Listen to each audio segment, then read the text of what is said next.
أعوذ بالله من الشيطان الرجيم بسم الله الرحمن الرحيم ولا تجعلوا الله عرضة لأيمانكم أن تبروا وتتقوا وتصلحوا بين الناس والله سميع عليم لا يؤاخذكم الله باللغو في أيمانكم ولكن يؤاخذكم بما كسبت قلوبكم واللہ غفور حلیم۔ احکامات کی آیات چل رہی ہیں کہ اس سے پہلے شراب اور جوئے کا حکم بیان کیا، پھر یتیموں کے بارے میں کیا احکامات ہیں ان کا تذکرہ، پھر نکاح مسلمان مردوں کو کن سے کرنا چاہیے اور کن سے نہیں کرنا چاہیے، اور مسلمان عورتوں کو کن سے نکاح کرنا چاہیے اور کن سے بچنا چاہیے اس کا تذکرہ، پھر عورت سے حالت حیض میں ہم بستری کے تعلق سے اللہ تبارک و تعالیٰ کے کیا احکامات ہیں، یہودی اور عیسائی ان کے اندر کیا طریقہ تھا اور اسلام نے کیا حکم دیا۔ اس کے بعد اس آیت کے اندر اللہ تبارک و تعالیٰ فرماتے ہیں کہ تم اللہ تعالیٰ کے نام کو اپنی قسموں کے لیے ڈھال مت بناؤ، یعنی اللہ تبارک و تعالیٰ کا نام بیجا قسموں میں استعمال مت کرو، کیونکہ اللہ تبارک و تعالیٰ کا نام عظیم نام ہے، اور اس بڑے نام کو اپنی معمولی باتوں کو بلا وجہ پختہ کرنے کے لیے اللہ کی قسموں کے ساتھ اس کو مت لگاؤ۔ ان تبروا وتتقوا وتصلحوا بین الناس، یعنی اس انداز کی بھی قسمیں مت کھاؤ کہ اللہ کا نام لو اور خیر کے کاموں سے رکنے کی تم قسمیں کھاؤ۔ کوئی اچھا کام ہے اور تم نے قسم کھا لی، خدا کی قسم آئندہ یہ نہیں کروں گا، خدا کی قسم آئندہ تجھے تیری مدد ہی نہیں کروں گا، تجھ سے بات تک نہیں کروں گا۔ حضرت عبداللہ بن رواحہ رضی اللہ تعالیٰ عنہ اور ان کے داماد کے درمیان اسی وجہ سے اختلاف ہو گیا، تو حضرت عبداللہ رضی اللہ تعالیٰ عنہ نے قسم کھا لی کہ میں تیری مدد نہیں کروں گا یا تجھ سے بات نہیں کروں گا۔ تو ایک تو اچھے کام سے رک رہے ہیں اور اس میں بھی اللہ کا نام استعمال کر رہے ہیں، اس لیے اب قسم کا حکم یہ ہے کہ اگر اچھے کام سے رکنے کی قسم کھائی ہے تو کفارہ دے دو اور اچھا کام کر لو۔ حضرت ابوبکر صدیق رضی اللہ تعالیٰ عنہ نے جب حضرت مصطح رضی اللہ تعالیٰ عنہ نے منافقین کی باتوں میں آ کر اور اس ماحول سے متاثر ہو کر حضرت عائشہ رضی اللہ تعالیٰ عنہ پر جو تہمت لگی تھی تو ان کو بھی وہ بات سمجھ میں آنے لگی تھی، حالانکہ وہ بہت غریب صحابی تھے، حضرت ابوبکر صدیق رضی اللہ تعالیٰ عنہ ان کی بہت مدد کرتے تھے، لیکن جب پتا چلا کہ میری صاحبزادی پر الزام لگانے میں یہ بھی ہے تو حضرت ابوبکر صدیق رضی اللہ تعالیٰ عنہ نے فرمایا تھا آئندہ میں 1 روپے کی مدد نہیں کروں گا۔ لیکن جب قرآن کریم کی آیت نازل ہوئی کہ نیک لوگ ایسا نہیں کیا کرتے تو حضرت ابوبکر صدیق رضی اللہ تعالیٰ نے صرف اتنا ہی نہیں کہ ان کو معاف کر دیا، بلکہ جتنا دیتے تھے تعاون کرتے تھے اس سے دگنا ادا کرنا شروع کیا۔ تو معلوم ہوا کہ اگر کسی نے ایسی قسم کھا رکھی ہے جو خیر کے کام سے اس کو روکنے کا ذریعہ ہے تو قسم کا کفارہ ادا کر دے اور وہ نیک کام کرنا شروع کر دے۔ کبھی جذبات میں آ جاتا ہے اگر انسان قسم کھا لیتا ہے، لا یؤاخذکم اللہ باللغو فی ایمانکم، جب بات قسم کی چلی تو اب اس کے احکامات بھی بیان کرتے ہیں۔ 3 طرح کی قسمیں انسان کھاتا ہے۔ ایک قسم وہ ہے جو لغو قسم کی قسم ہے، ارادہ نہیں ہے قسم کھانے کا مگر زبان سے وہ لفظ نکل گیا، تو بلا قصد اور بلا ارادہ، یا کسی کا تقیہ کلام ہے بس زبان پر ہر بات قسم کھا کر کے ہی بات شروع کرتا ہے۔ اہل عرب کی عادت ہے واللہ باللہ تاللہ، یہ قسم کے الفاظ ہیں عربی کے،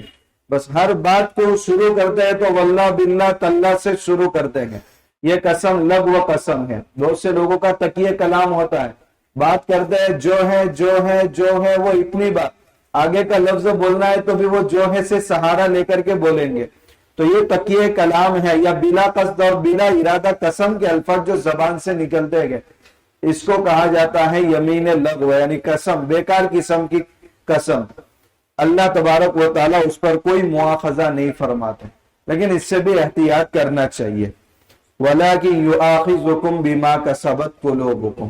ایک دوسری قسم کی قسم ہے